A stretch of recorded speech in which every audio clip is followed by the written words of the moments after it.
Guantánamo Bay, once synonymous with the war on terror, now the new face of immigration policy under Donald Trump. This isn't just about undocumented migrants anymore.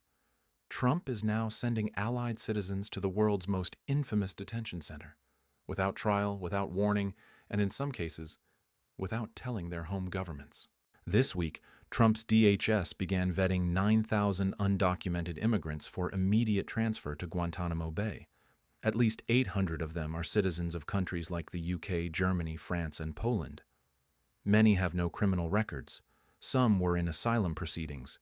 But that doesn't matter anymore. Trump's policy is clear. If you're undocumented and inconvenient, you're eligible for a one-way trip to Cuba. Guantánamo was created for terrorism suspects, people the U.S. didn't want to prosecute or release. But now Trump is repurposing it as an immigration warehouse. Translation? It's not about national security.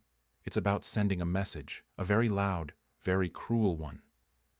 European allies are furious. Many weren't even notified their citizens were being shipped off to a military prison.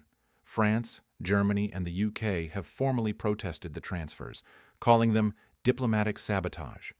The ACLU and a coalition of human rights lawyers have filed an emergency class action lawsuit, calling the mass transfer unconstitutional, inhumane, and politically motivated. And get this, it's not just morally outrageous, it's fiscally absurd.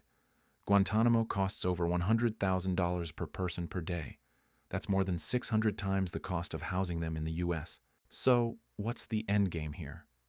Critics say it's about weaponizing fear, turning Guantánamo into a political prop, a warning sign at the border, and a symbol of presidential power unchecked. The Constitution doesn't stop at the water's edge, but apparently neither does authoritarianism. Some of the detainees haven't even spoken to lawyers. Others may disappear into a legal black hole. Guantánamo was supposed to be temporary. Now it's Trump's permanent symbol of power and punishment, even for people who aren't his citizens. Subscribe for the truth. Stay awake. Stay loud.